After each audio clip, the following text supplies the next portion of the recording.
Welcome back to another episode of Beyond the Sold Sign Real Estate Unplugged. We are your hosts and favorite realtors, Lauren and Naya. And we got another story for y'all today. So, welcome back. And again, thank you guys for all of our subscribers, our followers.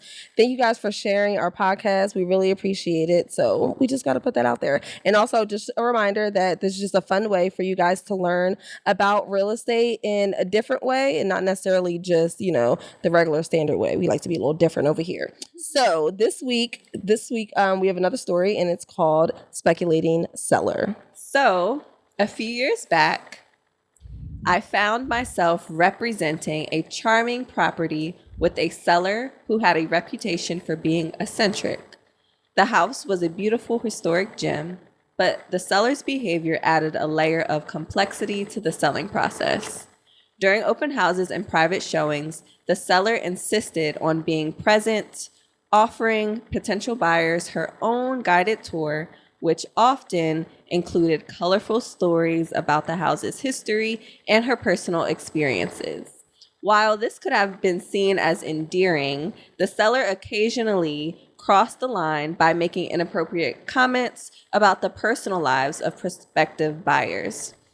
In one instance, she remarked on a young couple's appearance and openly speculated about their family plans. This made the buyers visibly uncomfortable, and they decided to leave the showing prematurely. The incident didn't stop there. The seller continued to make unwarranted comments about their departure to other potential buyers. Recognizing the potential impact on the property's marketability, the agent scheduled a meeting with the seller to discuss the importance of maintaining professionalism during showings. While she initially resisted, the seller eventually understood the necessity of creating a positive and welcoming environment for potential buyers. In the end, the seller's willingness to adjust her behavior contributed to a more positive selling experience. The property found the right buyer, and Mrs. Seller, she learned the importance of respecting boundaries of potential buyers in the real estate process. This story highlights the importance of open communication and setting clear expectations with sellers to ensure a professional and respectful selling environment for all parties involved. Sellers, don't be present. Don't be there. That's rule number one. Rule number one. I mean, that's you need to be there. That's real estate 101. Don't be there. Do not be in the open houses. That way we don't want to even have this problem. Exactly. Sellers, we love you, but there's a place and time for everything. And the place is to not be in your house when you're trying to sell it. I know that sounds kind of like, why wouldn't I be there when I'm selling it? But it's not about to be your house anymore. That's how I feel. And you want somebody to really be able to browse and see and get the vibe and feel it out for themselves without your presence. Because honestly, if the seller is there, they might kind of hold back. They might not get some questions answered, or they might just kind of, feel a kind of way. They can't really explore openly or freely, or they don't want to say the wrong thing. Right. They don't want to hurt blue wall that they don't like, but you like. They don't want to say that while you're standing right there hovering over them. Nobody wants to do that. And like you said, they want to feel like they can freely express themselves in a house that they may be purchasing. So you being there really does hold people back. And I don't know why some sellers don't understand that. Why do y'all feel like y'all want to be there? I mean, I will say, so when we were renting out our first house, we were there, but we left. We did kind of a little open house thing where people could come in from 1 to 2 o'clock. We set a whole vibe, but then we left. We were just outside. Obviously I was a realtor, so I couldn't necessarily just leave, but it was our house. So we were able to just let everyone was be able to be in the house. We were outside the house. This was June, July, so it was hot outside, and we kind of sat in the car. We let people do their thing, and I'm like, hey, call us if you need us. But we never went inside. We didn't listen to what anyone said. If they had questions when they came out, we answered them. If they didn't, they went on with their business. And that's how we found our renter, which I'm really excited how we did that, because I feel like they may not have been as open or as comfortable in our home if we were standing there watching them. Absolutely. all of our stuff. And if there's certain stuff that y'all don't want like buyers to see, or you're scared that a buyer may touch things, I know some sellers are probably like, I don't want them necessarily browsing my house by themselves because I have valuable things here. We understand that. We get that. But remove those things. If you know you're going to sell your house, you have to pack up your house anyway. Start removing things that are of value or that you feel as though someone may come in and steal. We hope that would never be the case. But you're right. We never know. So just remove those items. That way people can come into your home and view it so they can go ahead and purchase it. Mm-hmm. Yeah. I think, they have to be respectful to allow them that space to browse, and then buyers should return the respect by respecting that you still are in somebody else's home at this time, and be kind to their property while you're there. Right. Yeah.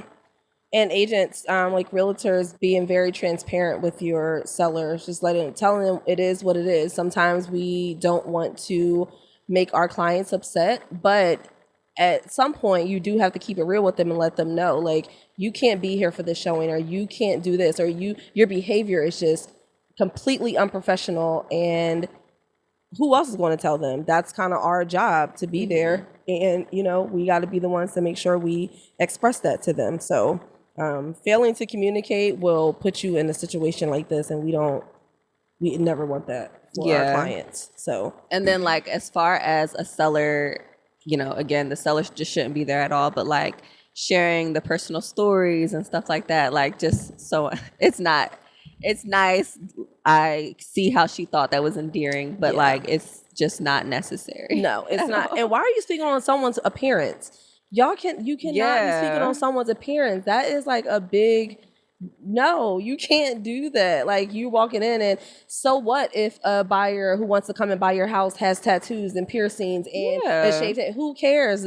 You are not going to be living there with that person. You cannot have, you can have an opinion, obviously, but you wouldn't even know what these buyers look like if you weren't there. So you should not have any type of opinion, especially expressing it openly about someone's appearance that's coming to see a house that you're selling. Yeah. That was, to me, was crazy. So, because I just thought it was crazy how they said, like, you remarked, like, you had a comment on their appearance and then openly speculated about their family plans. Right. So, like, oh, are you having kids? Oh, you're not having kids? This is a really nice house for people with kids. So I don't know if this will be the perfect house for you. Right. What? You can't do that. You cannot do that.